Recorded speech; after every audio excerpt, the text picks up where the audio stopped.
Just as you are about to leave, Oreo comes to see you off. It looks like he has something to say. According to him, the dragon flew to the west, where there is an island called Mount Medica. Rumor has it they are actively researching medicine on this island. He thinks he can use their knowledge in his work. Understanding his father's wishes, Bruno nods. Say no more. Mount Medica. Something stirs deep inside your chest, but you blame your imagination and board the boat without another thought.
Wasn't that so much fun? Ritis can hardly contain her excitement as she seeks a similar reaction from Melanie.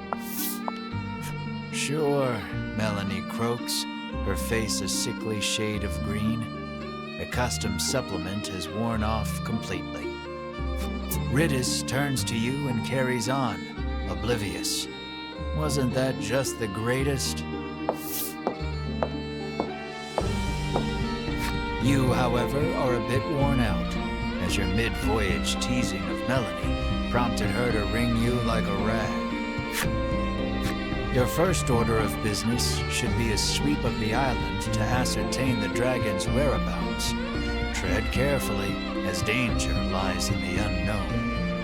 A road stretches west from the docks, suggesting the presence of a house or settlement at the other end.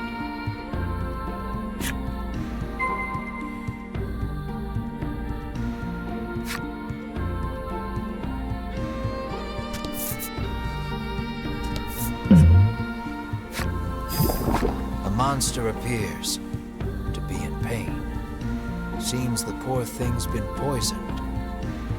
You may be able to aid it by administering some antidote.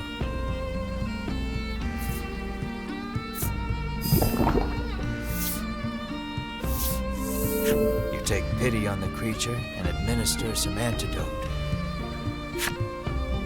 Healthy once more, it gets up and makes its way to who knows where.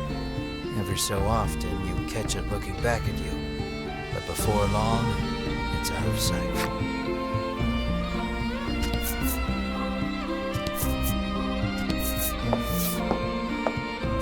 You take the lead, taking in the island's scenery. It all looks unsettlingly familiar to you. A white-hot streak of pain shoots through your head, feeling as though your skull will split in two. You grab your head as if holding it together and drop to your knees. The searing pain erases any hope of recalling the memory that felt primed to return to you. Beads of sweat are pouring off you now as you struggle to keep your head in one piece. Drink this, Bruno insists, offering you a bottle of headache curative. You greedily drink it down, desperate for relief. The pain begins to ebb, and you hurriedly resolve to press on.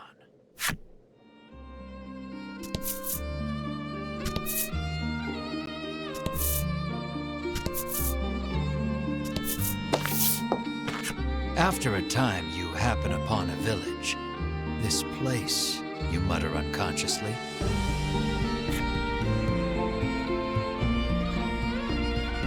Perhaps he is as anxious as you are about this place.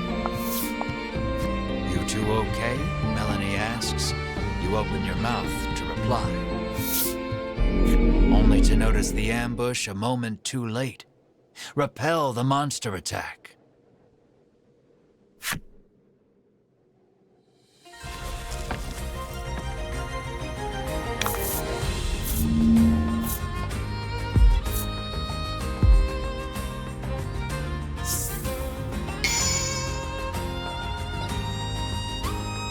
Let's do this.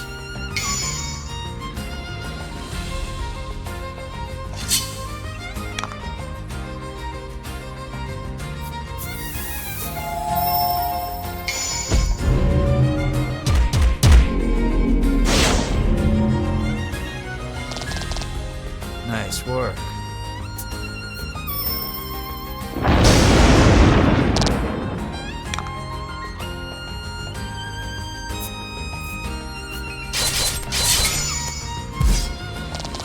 Nice work.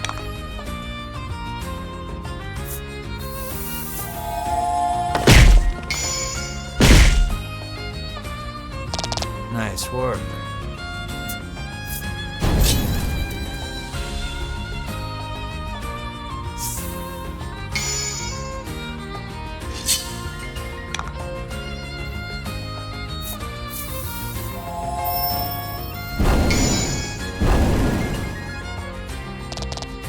That was lucky.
You are accosted by a man the instant you set foot in the village.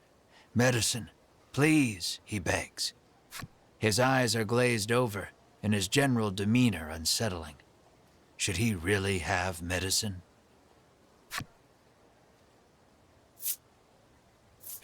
You give him a glimpse of the medicine. "Nothing in this life is free," you sneer. Your callousness is swiftly punished as the medicine slips from your grasp and clatters to the ground. The man runs off to who knows where, making noises that can only be described as inhuman. You and the party resolve to continue exploring the village, despite the unsettling encounter that just occurred. Something is askew in this village. It would be best to proceed with caution until you can determine what is happening.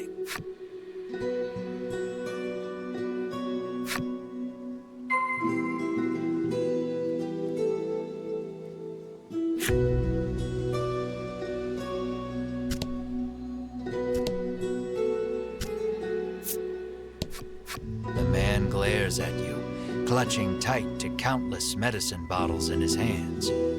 He insists that they all belong to him and refuses to share them with anyone.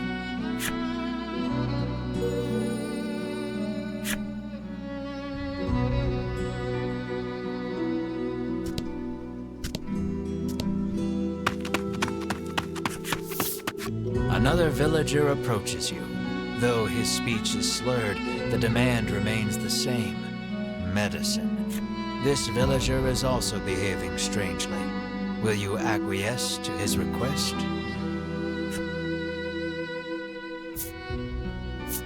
You remove the medicine from your pack, recall for a moment how much it cost, and begin sliding it back into place. In the blink of an eye, the villager snatches up the medicine bottle and darts out of view. Something's not right in this village, Bruno mutters, clearly worried.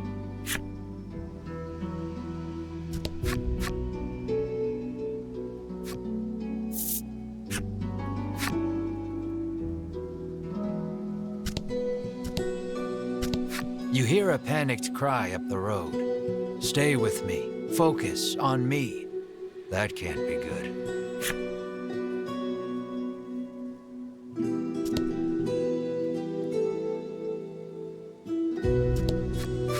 You must fancy yourself quite the eccentric coming here. Stay if you want to stay, the innkeeper continues, utterly disinterested in even attempting to sell you on a rope.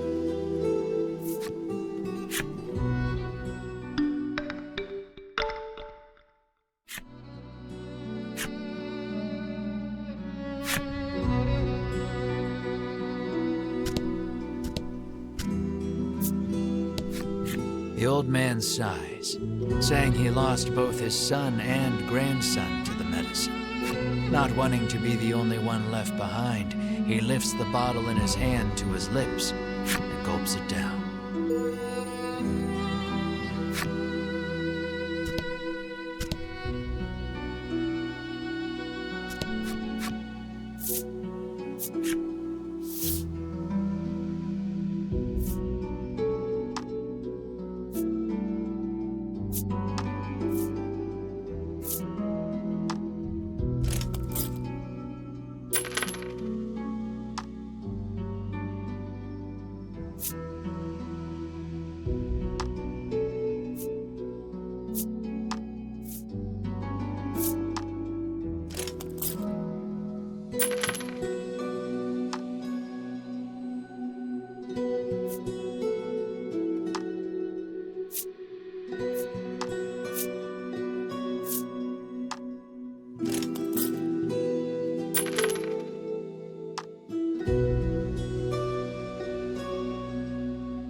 You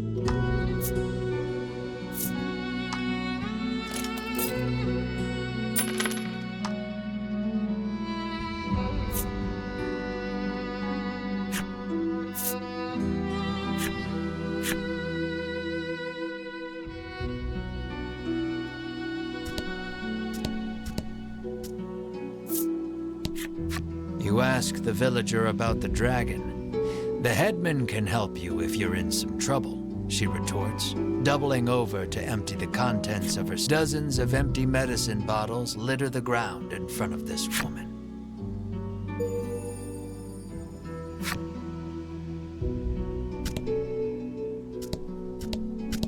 There isn't a soul about. The house is surely abandoned.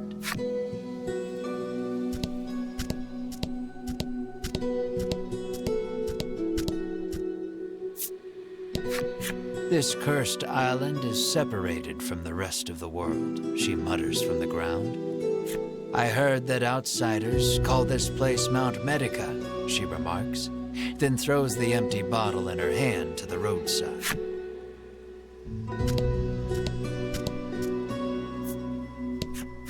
You hail the villager, only to receive a blunt, "Go bother the village headman with your check." The villager turns to face the wall once more and smacks his head against it repeatedly. His forehead is soon covered in blood.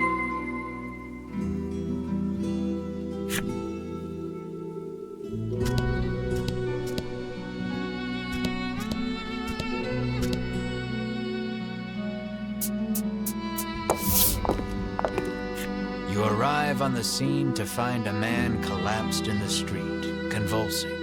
Another man kneels over him in an apparent attempt to provide comfort and care. The nobleman wears impressive white armor befitting a knight. He continues talking to the fallen man as he provides emergency care. Seeing the knight's devotion makes you feel a bit like a putz for doing nothing.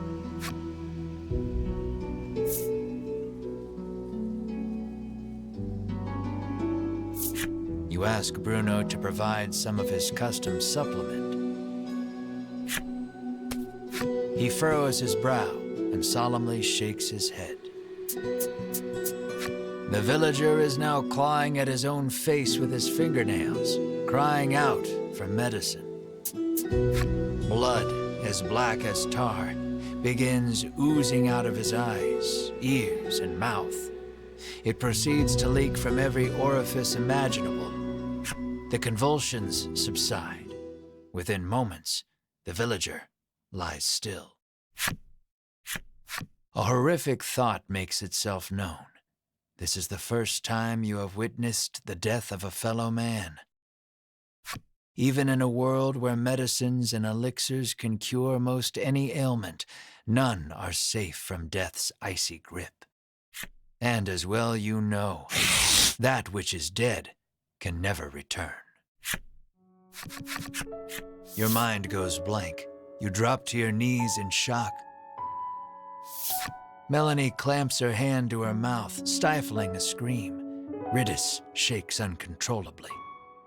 The knight hangs his head. Bruno nervously asks, "What are you doing here?" The knight's name is Sherwin.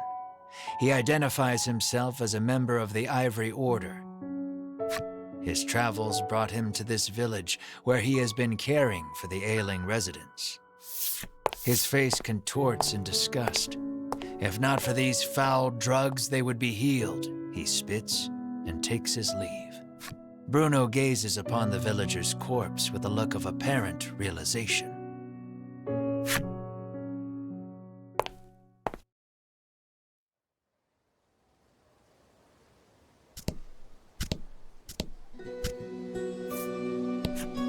You had best get out of here quick, she cautions you. If you stay here, then you too will, she begins, then suddenly starts cackling.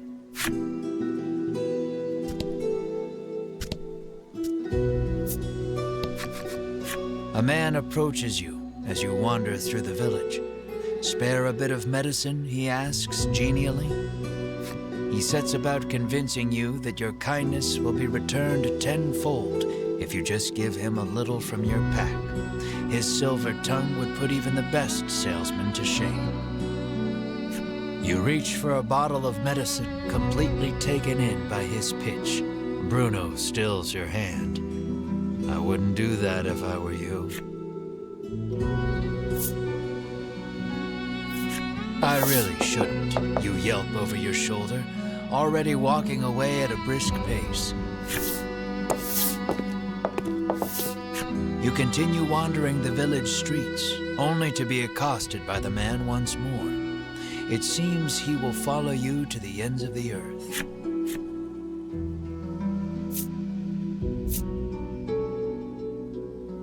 Why do you want it so badly, you ask, affording him another opening. He gladly takes it. He first came in contact with it as a child. His parents made him no money.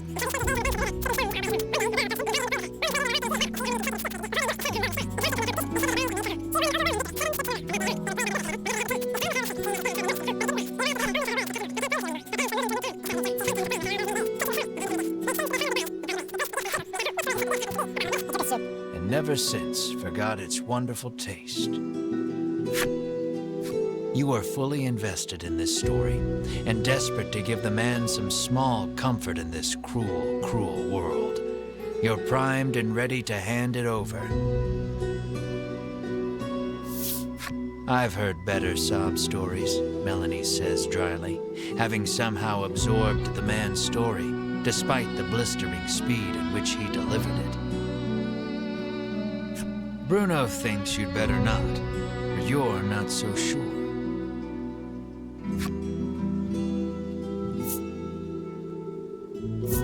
The man smiles deliriously as he watches the bottle enter his outstretched hand. Not one moment later, he appears to have dropped something peculiar in his haste.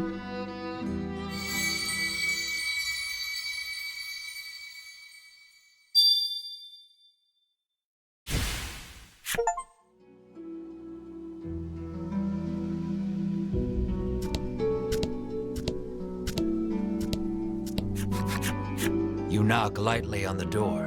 An elderly man opens it, beaming at you. He announces himself as Selfor and beckons you inside. Might he be the headman you've heard so much about? Ask me anything you like, he offers. Selfor receives your party, for whatever reason, rather gracious. He could well be a font of knowledge. What will you ask him?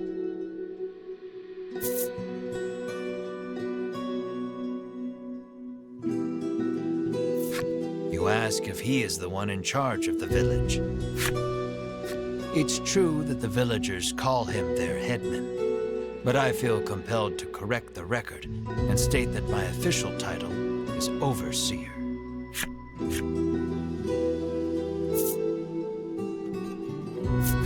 You make mention of the village's eccentricities. Selfor informs you that the island indeed suffers from an extreme shortage. He apologizes for the villagers' incivility. Consider it the price to pay for making the world a better place, he adds nonsensically. You ask if he has seen the dragon. Why, yes, he says. He returned to this island just the other day. Oh, but don't worry, he continues. He hasn't caused us too much trouble. Needless to say, this does not comport with your understanding of the dragon. You notice Melanie lift an eyebrow at his use of the word returned. At any rate, the dragon's presence on the island is confirmed.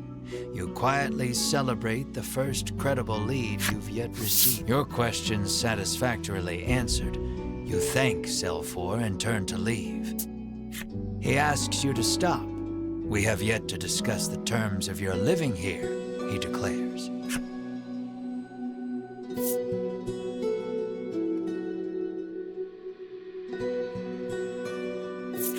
You explain that you are only here to pursue the dragon and have no intention to stay.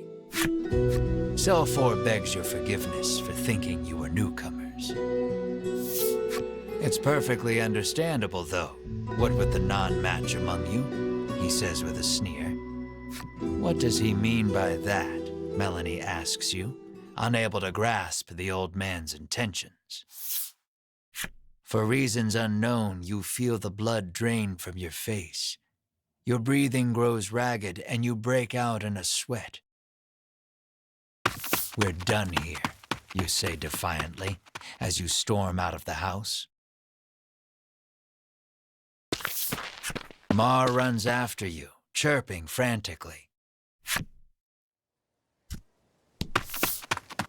Melanie and the others give chase, but you and Mar are well out of sight by the time they make it outside. The two can't have gone far, though. It may be best to first search the village.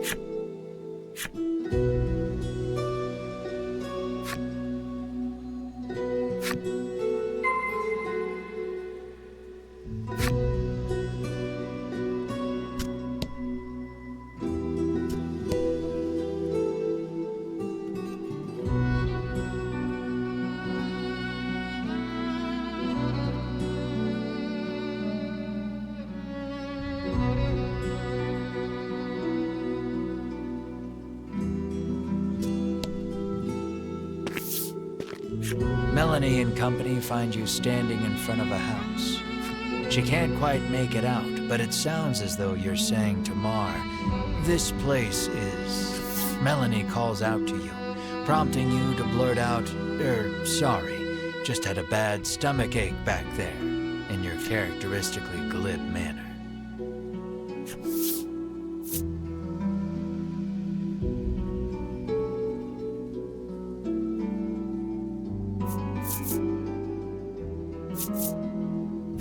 She surveys you both and sees two haggard travelers unwilling to admit they're in need. "Are you sure you're all right?" she asks, concerned.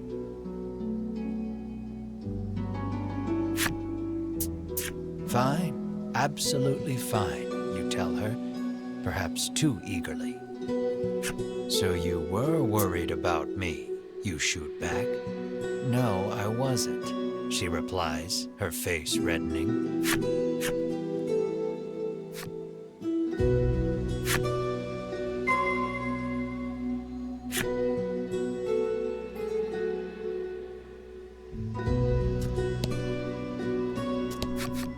You spot a familiar-looking mage on the village streets. Winifred takes no notice of you and ducks into the apothecary. "So, the Ivory Order buys their medicine just like everybody else," you muse to yourself as you prick up your ears and listen carefully. Winifred and the apothecary speak in hushed tones. You'd guess it's an order for special medicine, but you can't make it out. Alas, she's just buying the usual stuff. Nothing remotely interesting about that, though her presence suggests that other members of the order might also be in town. With no desire to run into them, you make yourself scarce before she catches sight of you.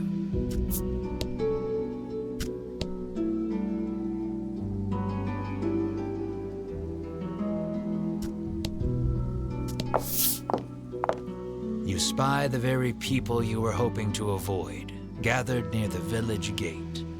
"The last thing we need is a confrontation," you mutter, spying them from the shadows. "Why are we always hiding?" Melanie hisses under her breath. Two members of the Order are speaking with Sherwin. Given how deferential they appear to be acting toward him, you hazard a guess that he's their superior. "Have you determined the dragon's location?" Sherwin asks. Hedwin launches into his report. "The dragon appears to be occupying the volcano. I suggest we move to capture him immediately," he counsels. Now who should appear but Winifred, fresh from her shopping excursion. "Preparations for our journey into the volcano are complete," she reports, handing Sherwin a bottle of something. "Splendid." Sherwin walks off and out of sight, the other three following close behind.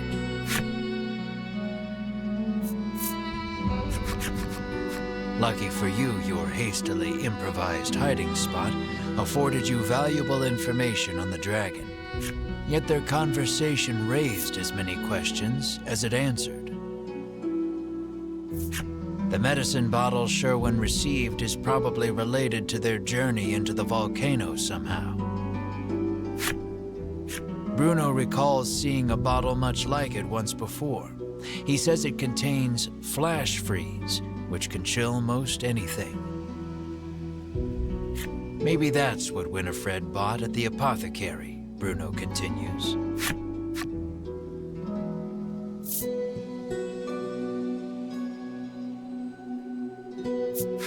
You know that the dragon is lurking in the volcano, but you haven't a clue how to get from here to there. Isn't it that mountain with all the smoke pouring out of it? Ritus asks, pointing westward. Why, yes, that sure does look rather like a volcano.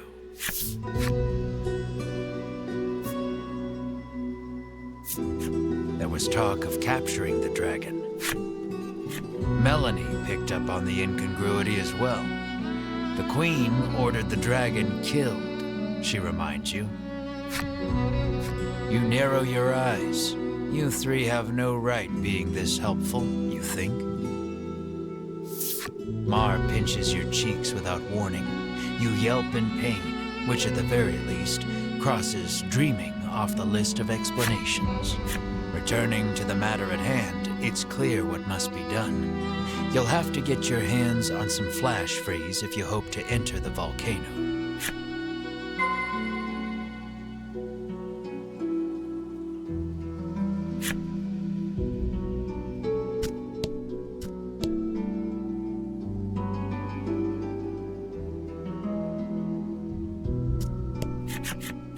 Happen to have any flash freeze for sale? You cheerily ask the apothecary. She flashes a wry smile. How do you steady the roiling magma's flow? She asks cryptically. The meaning behind the question is utterly lost on you. She needs a password, Melanie mutters over your shoulder. The answer, then, would be the password. So, how do you steady the roiling magma's flow?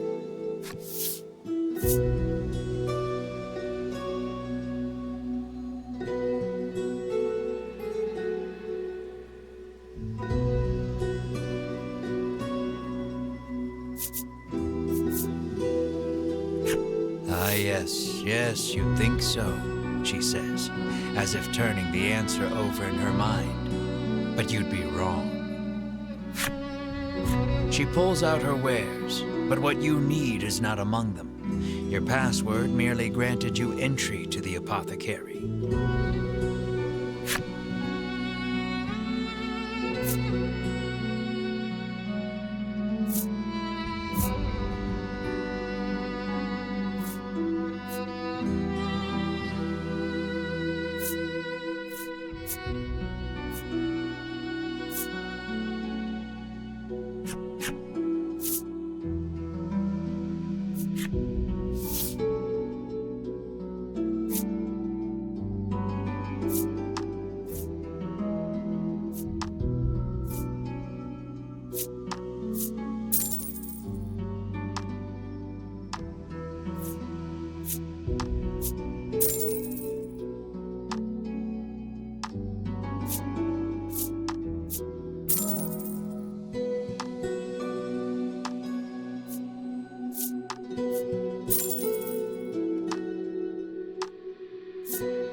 The old woman rolls her eyes, suddenly looking defeated. How did you know the answer? Did someone tell you? She mutters bitterly.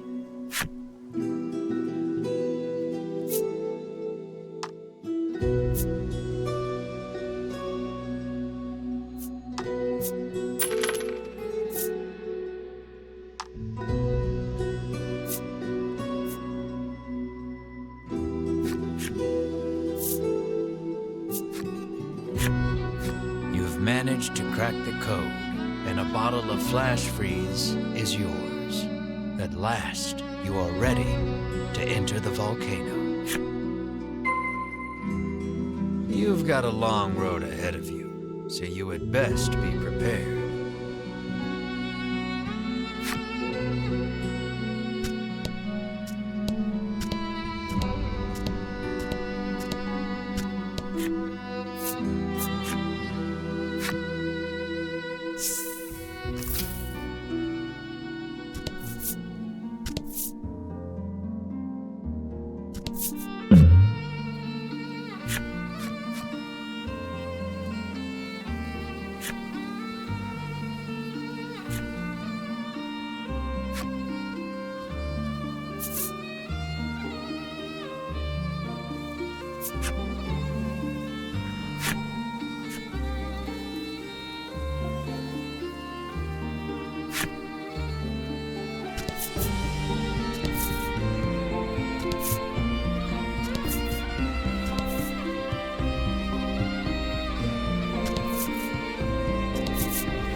Nice work.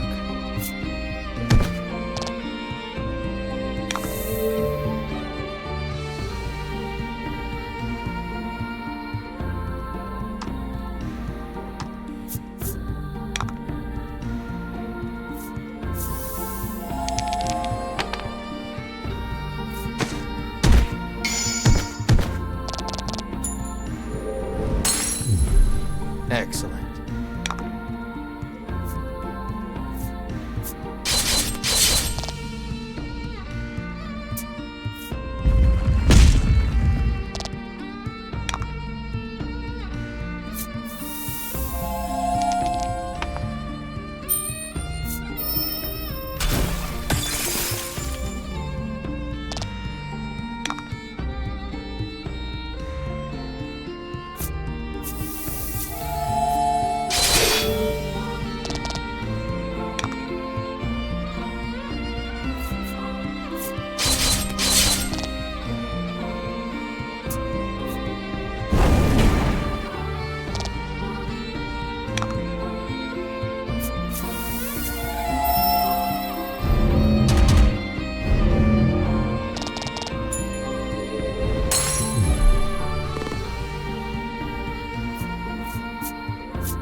The heat of the volcano engulfs you the moment you set foot inside.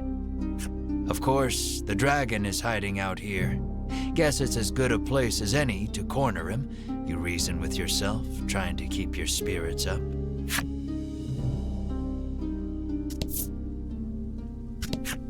Crossing this river of lava won't be easy.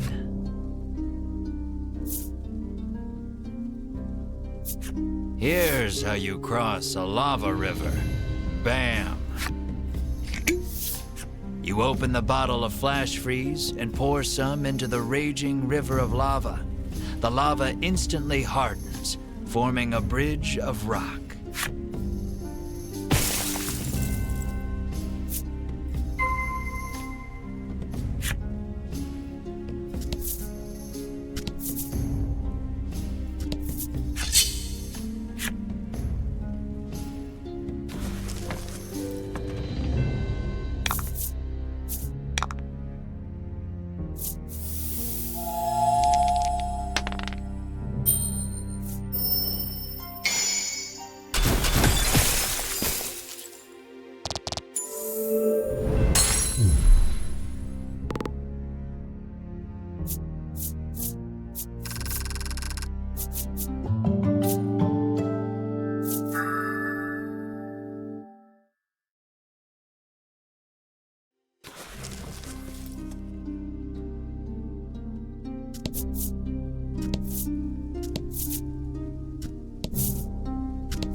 about the enemy.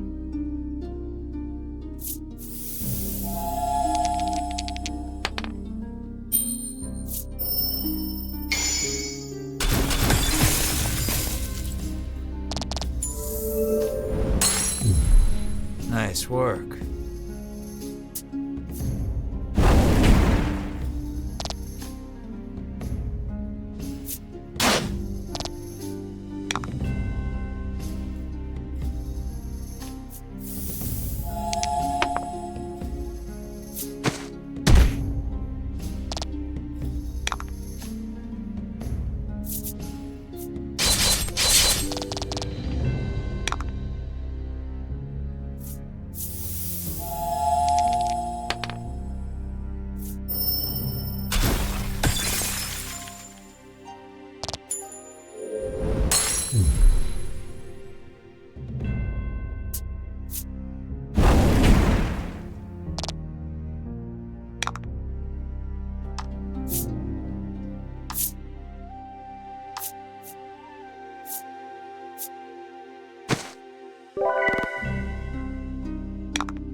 That was lucky.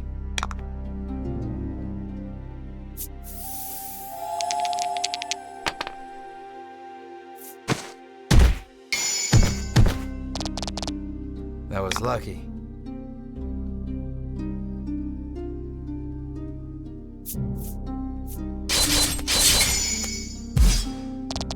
Oh?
And fight.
You can't help but chant, "It's hot, so hot," every couple of steps, as if conjuring a spell.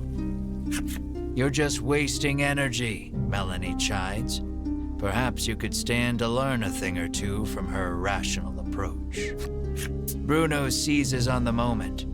"Yeah, this isn't even worth whining over," he said. "It is way too hot for this," Melanie screams, forgetting her own advice.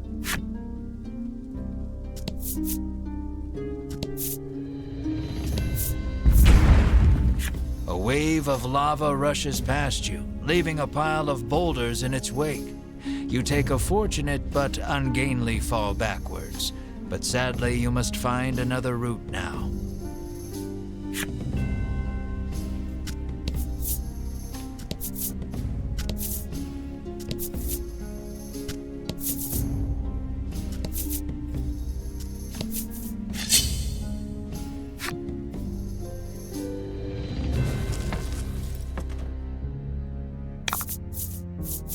Let's do this.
Just as you're about to faint from the oppressive heat, a heroic voice calls out to you. You turn and watch with wide eyes as beads of sweat glisten over his muscular body, only snapping out of your reverie when he asks if you're okay. According to the man, conditions will only worsen from here on out. He offers to lend you a comfy sleeping mat and blanket to rest with before continuing your journey.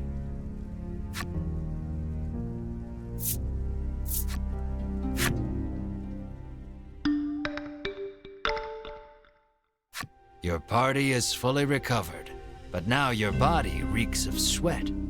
You thank the man before heading on your way.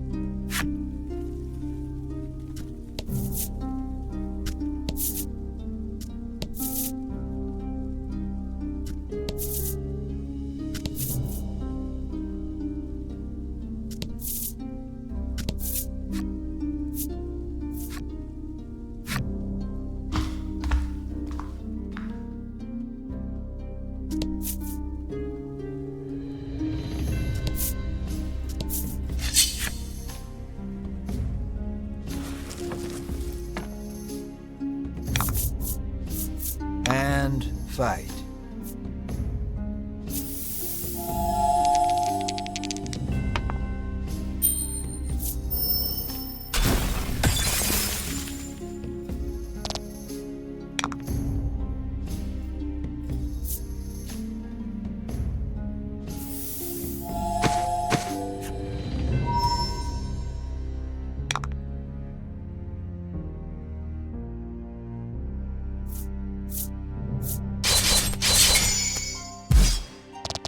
That was lucky.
The rocks give way to a rush of lava.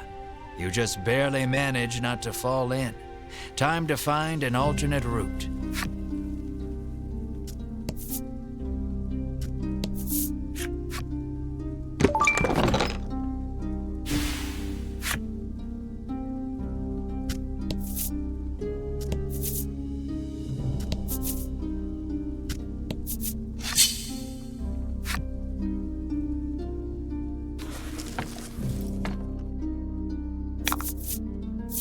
And fight.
Don't hold back.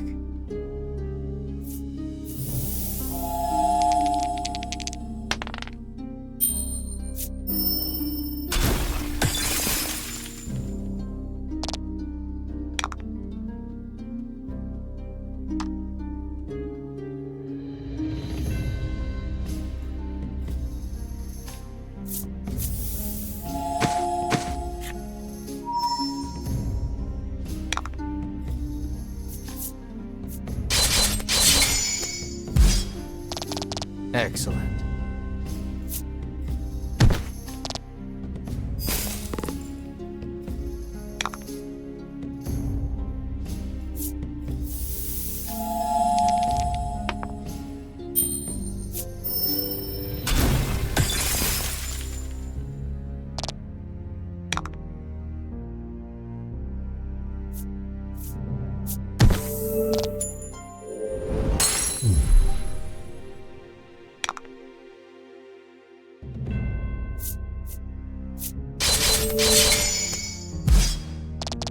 Excellent.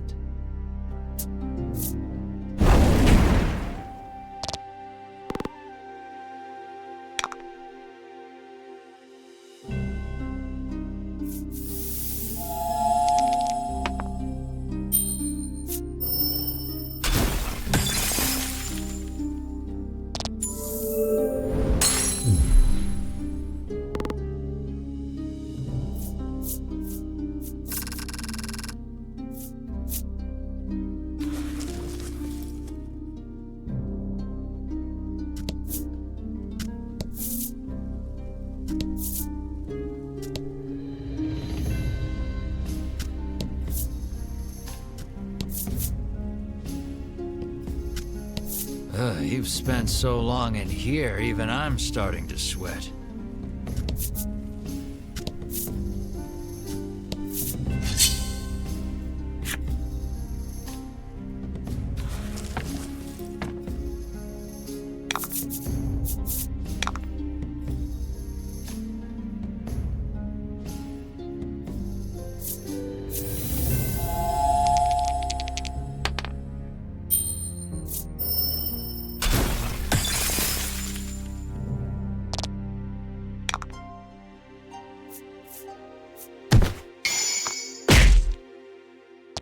Excellent.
Congrats.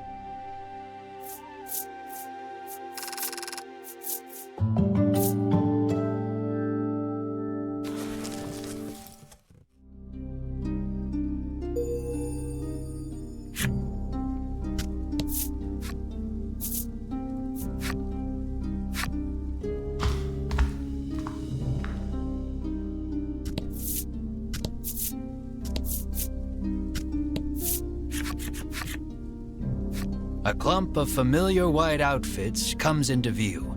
You've caught up with the Ivory Order at last.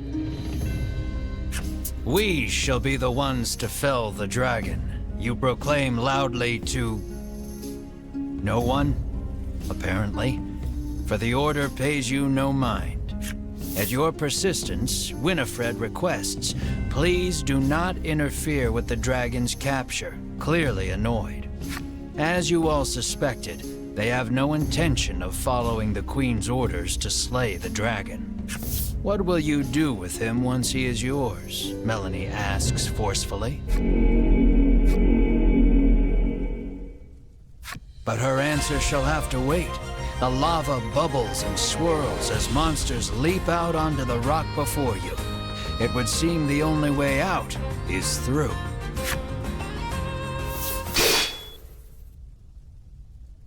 In a flash, Sherwin's blade cleaves one in two. Clearly, he has earned his rank within the Order. Keep moving, he bellows, leading his companions deeper into the volcano. The remaining monster turns toward you, eager to avenge its fallen friend. There shall be no avoiding this battle.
Excellent.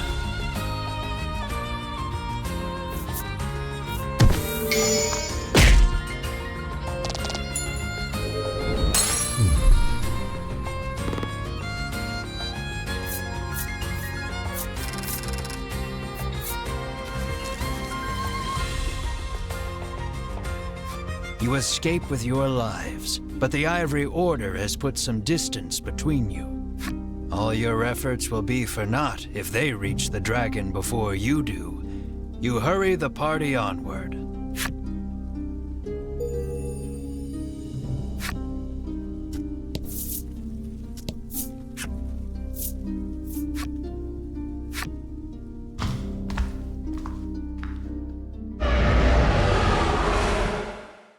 A deafening roar greets you as you set foot on the summit.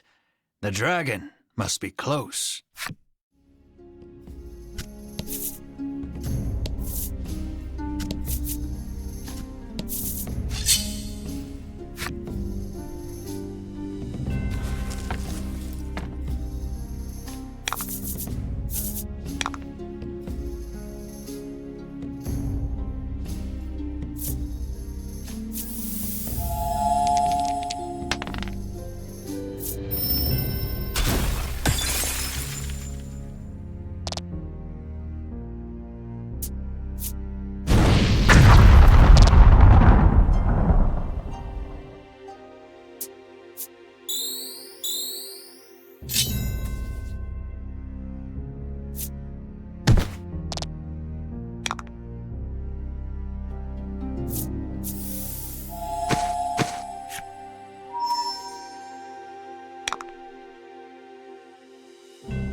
You reach the caldera only to find the Dragon and the Ivory Order members locked in battle.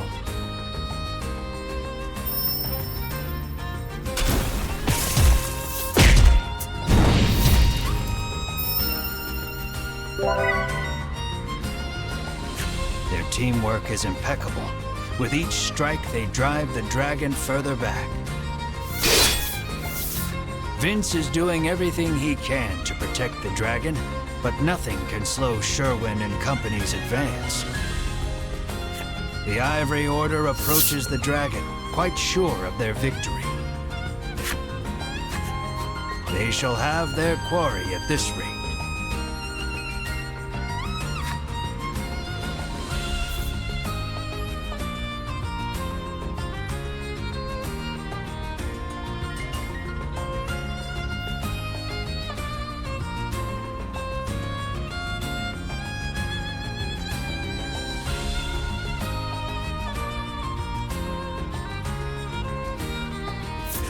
You cannot stand idly by. You thrust yourself into the midst of battle.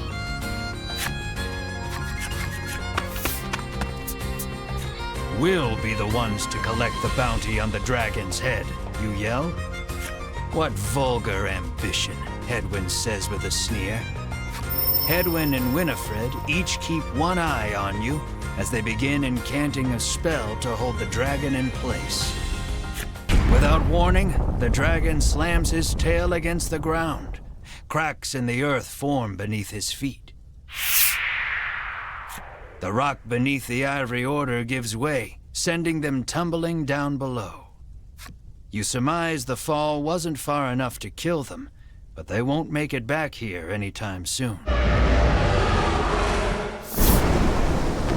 The Dragon spreads his wings and flies towards the caldera. This may be your only chance to slay him without the Ivory Order interfering.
The dragon sits perched on the edge of the caldera. You eye him warily, shouting, "There's nowhere left to run." He lets loose an intimidating roar, but you and your party stand tall, unbowed. Victory is within reach. You have never felt more ready to slay a creature in your life. You draw your sword and charge, blade raised and ready to strike.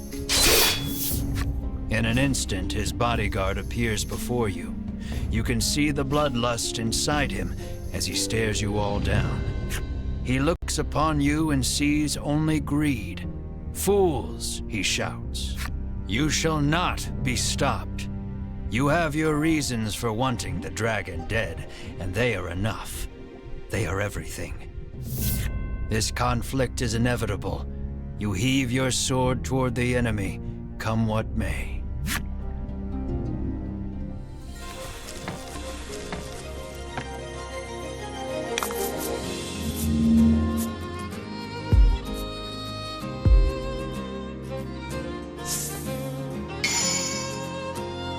You can do this.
Vince falls, his face covered in blood.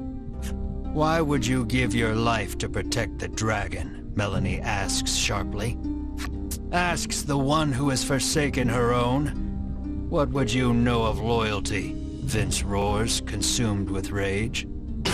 He begins chanting, no doubt preparing to cast a spell. "No, that spell is forbidden," Melanie shrieks. It's too late. A stupendously powerful magic swirls out of the ether, enveloping them both.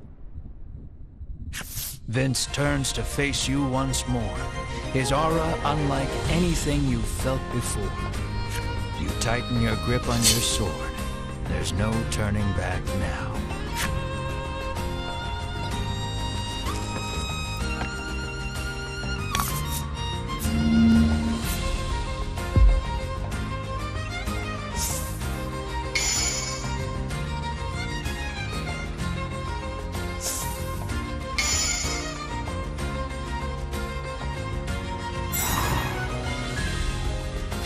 Vince adopts a sweeping stance between you and the dragon.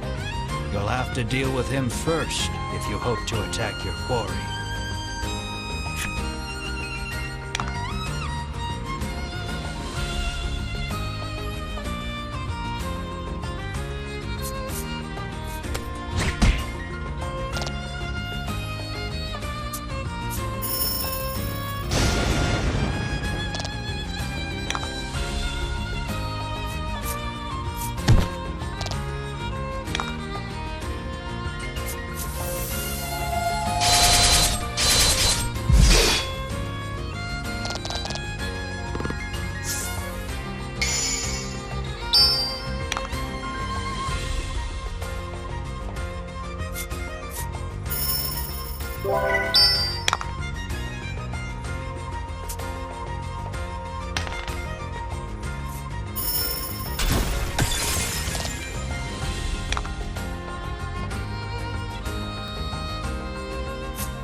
The battle has been won.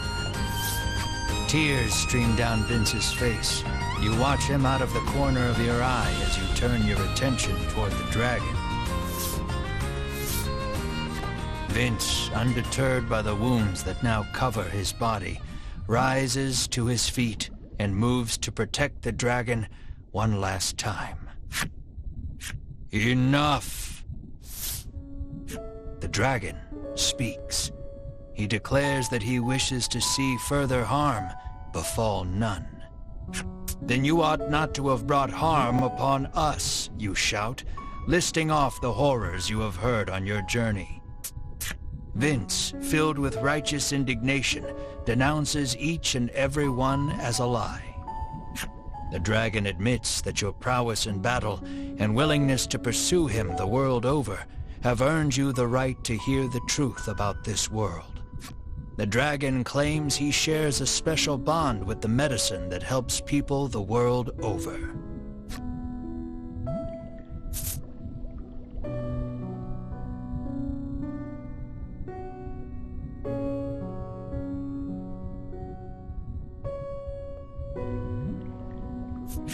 Everyone in the world drinks this medicine as though it were water. Taking this medicine heals all wounds and cures all ills. It is a crutch that humanity can no longer live without. The primary ingredient in this medicine is dragon tear.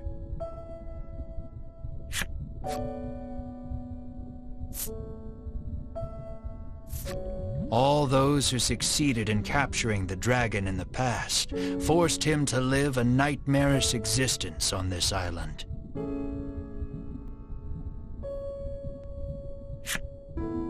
They would stab him with several hundred spears. They would slice his scales off with their swords. Every day a fresh horror would visit him in the heart of the island, and every day he would cry out in pain. They then gathered up the dragon tear he shed and used it to produce their medicine.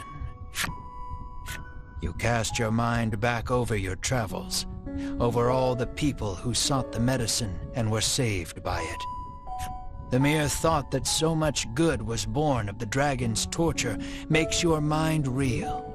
You feel unmoored. No one moves, or so much as makes a sound. His words weigh on each and every one of you. The dragon claims he has grown weary of suffering for the benefit of humankind. And so, he intones, I beseech you, strike me down. You hear only hurt and fatigue in his voice. Comply, and you will fulfill the order that was given you. The riches you have coveted for so long shall be yours. But know that if you do, the medicine upon which people have come to rely shall cease to exist, threatening the very foundation upon which humanity was built.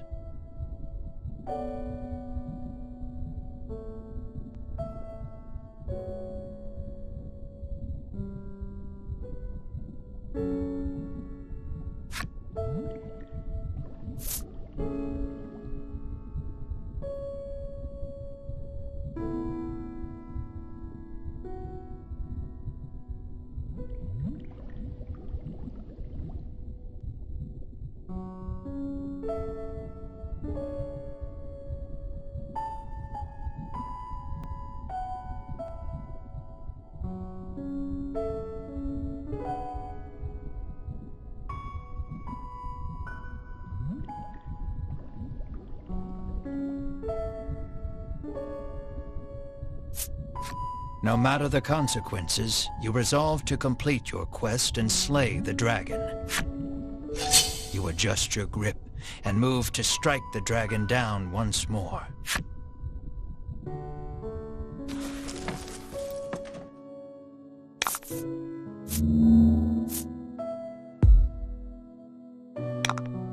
It looks like it won't put up a fight.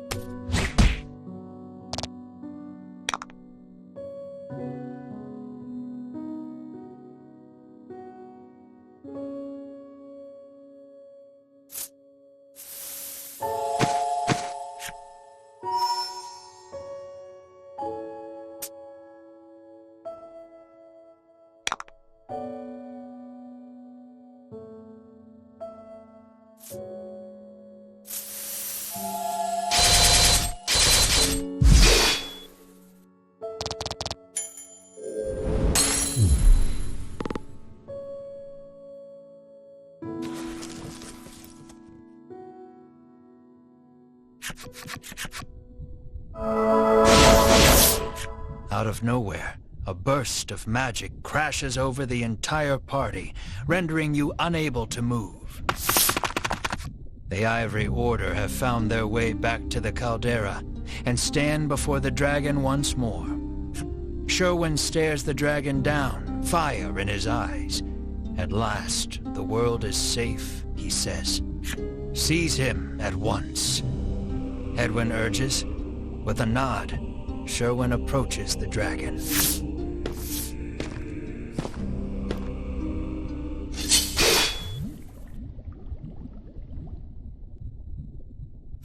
In one motion, Sherwin unsheathes his sword and cleaves the dragon in two.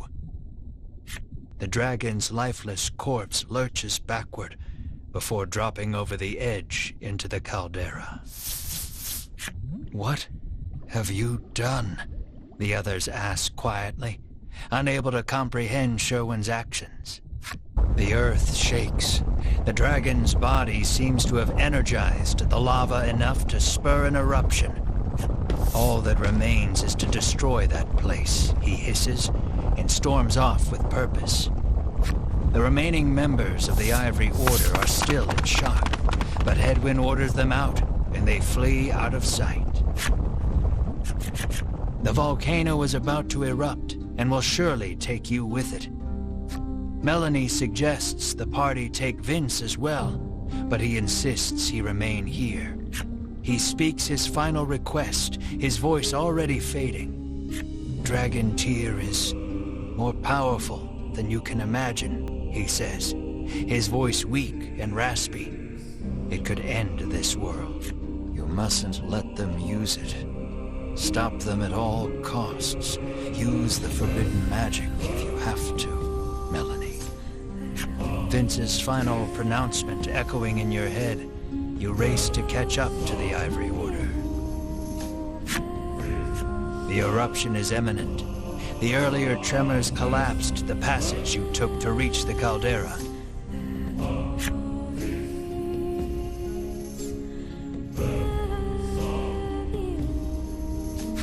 Follow the other passage out and escape before it's too late.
And fight.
Let's do this.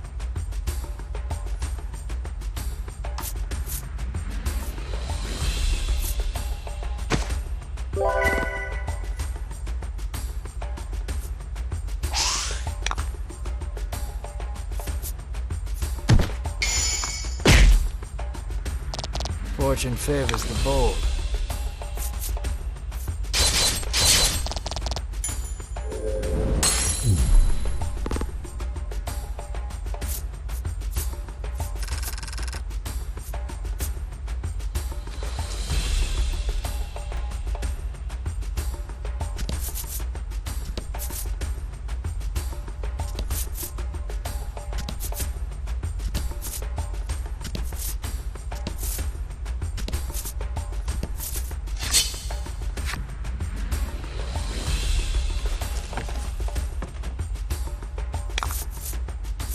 And fight.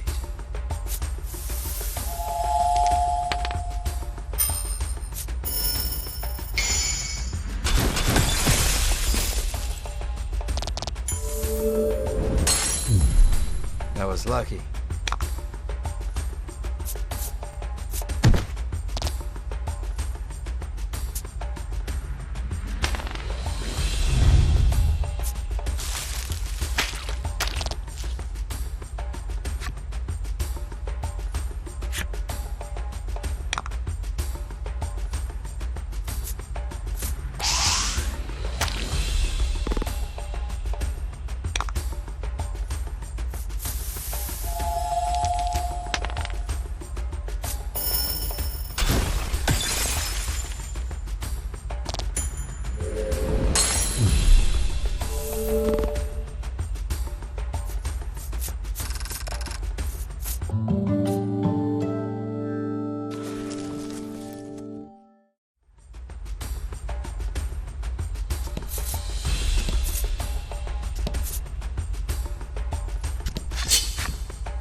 about the enemy.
Take your time. There's no need to rush yet.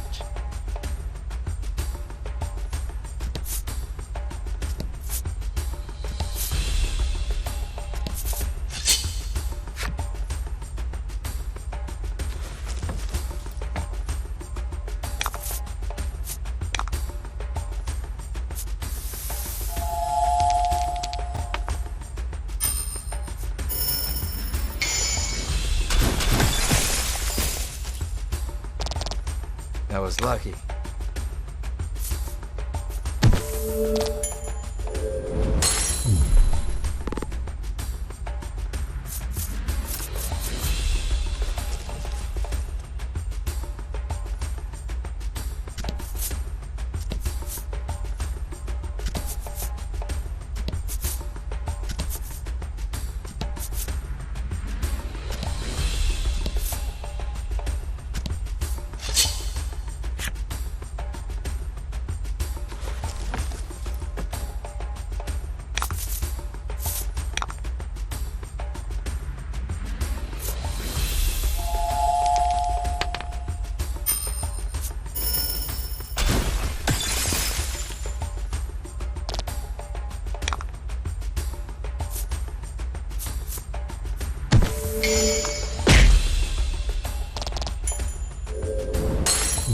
That was lucky.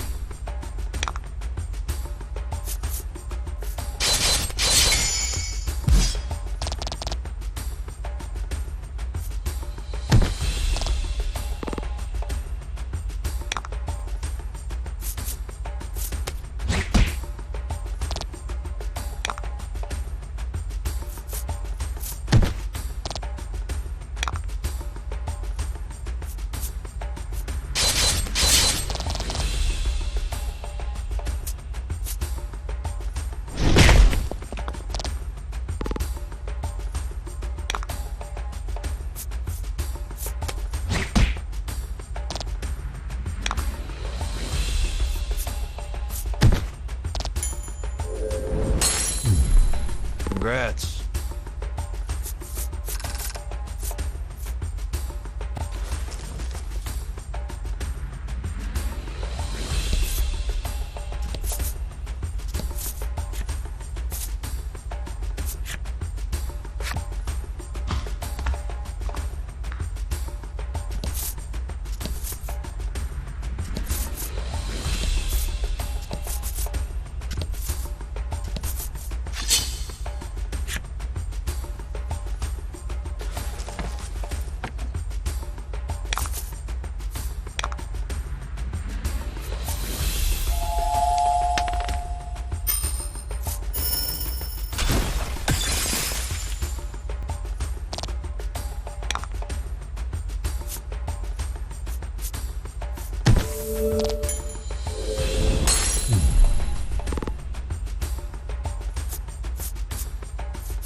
You might want to pick up the pace about now.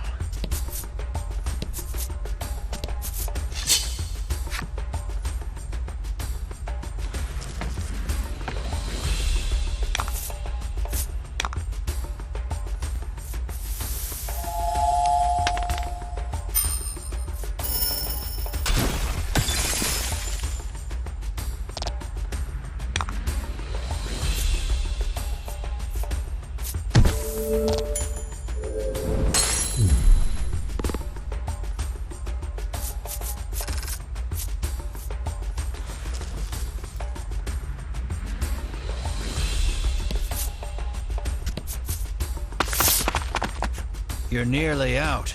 The relief of knowing you may yet outrun the encroaching lava is immense. And short-lived, as monsters burst forth from the lava, blocking your escape.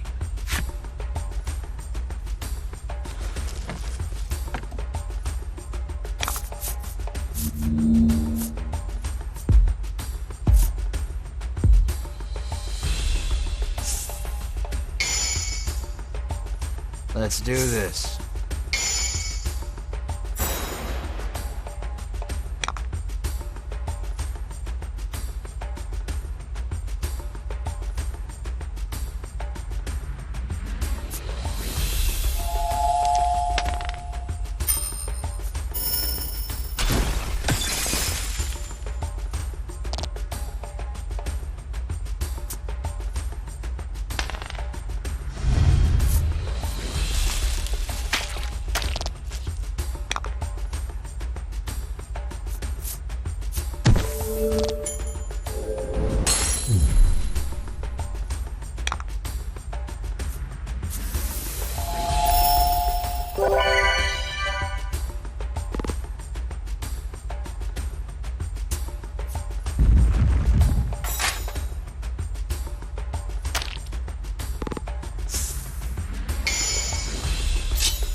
You race out of the volcano, the monsters scarcely having hit the ground behind you.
After your narrow escape from the volcano, you mull over what you learned at the summit. The truth about the dragon and the medicine, what the Ivory Order and Sherwin are actually after, and Vince's dying warning about Dragon Tear destroying the world. You decide to return to the village of the sick to try and make sense of everything.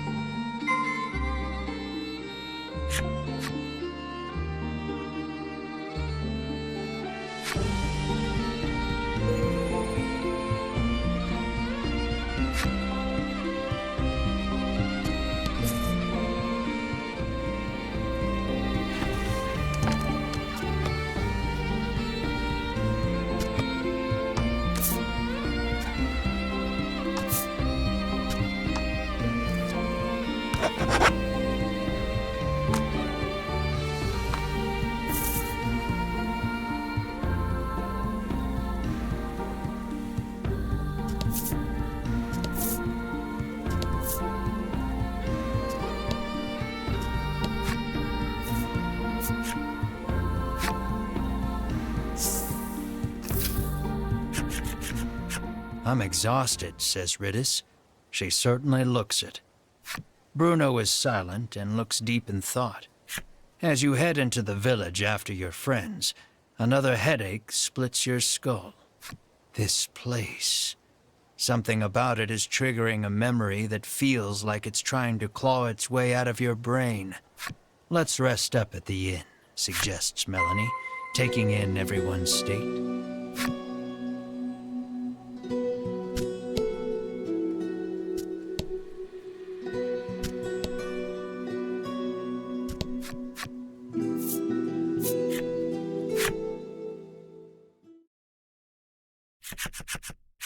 At dinner time, you and your friends gather round the table. For a while, it's quiet, but then Melanie speaks up.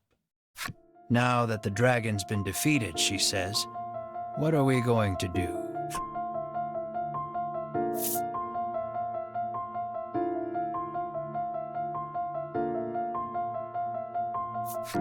In truth, the Ivory Order wanted to capture the dragon alive, but Sherwin killed him. You can't help feeling the Ivory Order is still hiding something about this island, the dragon and the medicine. "We might want to look into this island a bit more," suggests Melanie. Bruno agrees with you. They call this place Mount Medica. Something tells me there are still secrets to uncover.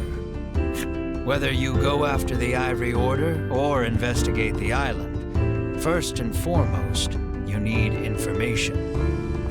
The Overseer should be pretty knowledgeable about the island, reasons Melanie. You decide to pay a visit to the Overseer after a good night's rest.